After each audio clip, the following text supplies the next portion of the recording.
আইনৰ বিশেষজ্ঞ সিহঁতক কৈছে যে এইটো ছেকশ্যনত সুপ্ৰিম কোৰ্টে হয়তো তাৰ 6 মাস জেল দিব পাৰে। আগামীতে হয়তো আমি কৰিমউদ্দিন বৰবৰীয়া সোণাৰীৰ বিধায়কক 6 মাস জেলৰ কাৰণে তেহাৰ জেলত হয়তো শুনিব পাওঁ। প্রাক্তন বিধায়ক আমিনুল হক লস্কর সাংবাদিক বৈঠক করে শুক্রবার বলেন, বর্তমান বিধায়ক করিমউদ্দিন বড়ভূঁইয়াকে হয়তোবা জেলে যেতে হবে। সোনাইয়ের বর্তমান বিধায়ককে নিয়ে আর কি কথা বললেন প্রাক্তন বিধায়ক এবং কি কারণে তিনি এসব কথা বললেন, শুনুন আমিনুল বাবুর বক্তব্যে। সুপ্রিম কোর্টত আমি কেস করা নাই। আমার হাইকোর্টও যেটো আমি কেস পাইছিলোঁ, হাইকোর্টও গুৱাহাটী হাইকোৰ্টে এটা অৰ্ডাৰ দিছিলে যে কৰিমউদ্দিন বৰভূঁইয়াক যে আমি যেটো অভিযোগ আনিছিলোঁ এই অভিযোগৰ ভিতৰত এটা WS দিতে লাগে, মানে ৰিটেন স্টেটমেন্ট দিবৰ কাৰণে এটা অৰ্ডাৰ দিছিলে। এই অৰ্ডাৰক চ্যালেঞ্জ কৰি কৰিমউদ্দিন বৰভূঁইয়াই দিল্লী উচ্চতম ন্যায়ালয়ৰ এটা SLP কৰিছিলে। এই SLP কৰিছিলে আমাৰ গুৱাহাটী হাইকোৰ্টৰ অৰ্ডাৰটো চ্যালেঞ্জ কৰি।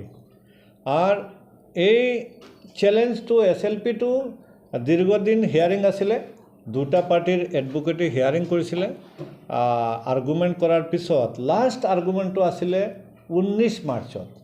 19 মাৰ্চত লাস্ট আৰ্গুমেন্ট হোৱাৰ পিছত এটা সুপ্ৰিম কোৰ্টে এটা অৰ্ডাৰ ওলাইছিলে। এটাৰ অৰ্ডাৰৰ উল্লেখ আছে যে যেটো মানে আৰ্গুমেন্ট কনক্লুড আৰু আৰ্গুমেন্ট কনক্লুড হৈছে আৰু জাজমেন্টটো ৰিজাৰ্ভ ৰাখিছে আৰু বৌদ্ধ পাৰ্টি ৰিটেন আৰ্গুমেন্ট জমা দিয়াৰ কাৰণে কৈছে। সেইদিনাৰ পিছত 20 তাৰিখ কৰিমউদ্দিন বৰভূঁইয়াই এটা তাৰ ফেসবুক আইডিত এটা পোস্ট কৰিছে যে সুপ্ৰিম কোৰ্টেৰ 19 তাৰিখ অৰ্ডাৰটো তাৰ ফেভাৰত গৈছে আৰু হি কেছত জিতি গৈছে আৰ সুপ্ৰিম কোৰ্টত ধন্যবাদ দিছে। এই অৰ্ডাৰেৰ ওপৰত আমি এটো যে মিছা এটা জালিয়াতি সুপ্ৰিম কোৰ্টৰ মানে অৰ্ডাৰটো মিসলিড কৰিছে, এটোৰ ওপৰত আমি এটা কন্টেম্প্ট কেস কৰিছোঁ দিল্লী উচ্চতম ন্যায়ালয়ত। কন্টেম্প্ট কেছত যোৱা 8 এপ্ৰিলত দিল্লীত এটা অর্ডার পাস হৈছে যে এটোত মানে মহামান্য আদালতে কৈছে যে করিমউদ্দিন বৰভূঁইয়াই সুপ্ৰিম কোৰ্টৰ অৰ্ডাৰৰ আগতে কেনেকৈ গ'লে সিহঁতৰ অৰ্ডাৰটো তাৰ ফেভাৰত গৈ আছে। এটোৰ কাৰণে সুপ্ৰিম কোৰ্টত সচৰিলে যায় কৰিমউদ্দিন বৰভূঁইয়াই ক'ব লাগে সুপ্ৰিম কোৰ্টে কিয়ৰ কাৰণে তাৰ এগেইনষ্টত প্ৰচিডিং নল'ব। ইয়াৰ কাৰণে কৰিমউদ্দিন বৰভূঁইয়া আপোনাৰ নেক্সট ডেটত সচৰিলে সুপ্ৰিম কোৰ্টে হাজিৰ হ'ব। তেতিয়া সুপ্ৰিম কোৰ্টে তাৰ বিৰুদ্ধে বিহিত ব্যৱস্থা ল'ব। যেটো আইনৰ বিশেষজ্ঞ সিহঁতক কৈছে যে এইটো ছেকশ্যনত সুপ্ৰিম কোৰ্টে হয়তো তাৰ 6 মাস জেল দিব পাৰে। তে আগামীতে হয়তো আমি কৰিমউদ্দিন বৰবৰীয়া সোণাৰীৰ বিধায়কক 6 মাস জেলৰ কাৰণে তেহাৰ জেলত হয়তো শুনিব পাওঁ। এতিয়া কথাটো হ'ল কৰিমউদ্দিন বৰবৰীয়াৰ বিৰুদ্ধে যেটো আমি কেস কৰিছিলোঁ কৰাপ্ট প্ৰেক্টিছৰ এগেইনষ্টত যে তাৰ সাৰ্টিফিকেট জালিয়াতি, গুৱাহাটী সুপ্ৰিম কোৰ্টে যেটা অৰ্ডাৰ ওলাইছে তাতে উল্লেখ কৰিছে যে অকল আমাৰ টেকনিক্যাল এৰৰৰ কাৰণে যে এই কেসটো আমি পোৱা নাই, কিন্তু মানে করিমউদ্দিনের বিরুদ্ধে যেটো আমি অভিযোগ আনিছিলোঁ জাল সার্টিফিকেট এটোর কথা একবারও উল্লেখ করা নাই।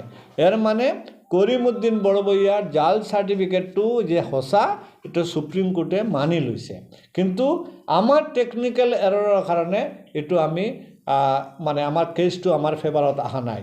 কিন্তু এটা কথা ক্লিয়ার হয়ে গেছে, যিমানখিনি আমি অভিযোগ আনিছিলোঁ তার বিরুদ্ধে তার জাল সার্টিফিকেটটো সঁচা, তার কোনো সার্টিফিকেট নাই, কমপ্লিট জালিয়াতি সার্টিফিকেট। এর কারণে আহা দিনও আমি দেখিব পাম করিমউদ্দিন বৰবৰীয়াৰ যদি আমাৰ বিৰুদ্ধে যদি কন্টেম্প্ট কেস কৰে তেনেহলে আমি প্ৰমাণ কৰিব পাৰোঁ যে তাৰ সমস্ত যিমানখিনি সাৰ্টিফিকেট সব জালিয়াতি সাৰ্টিফিকেট।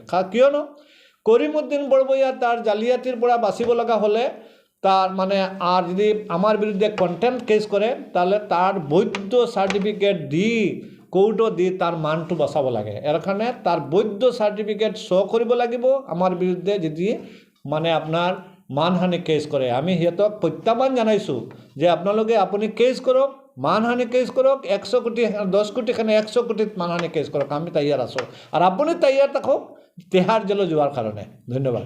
আপনারা দেখছেন আজকের Barak, a house of Adrija digital media.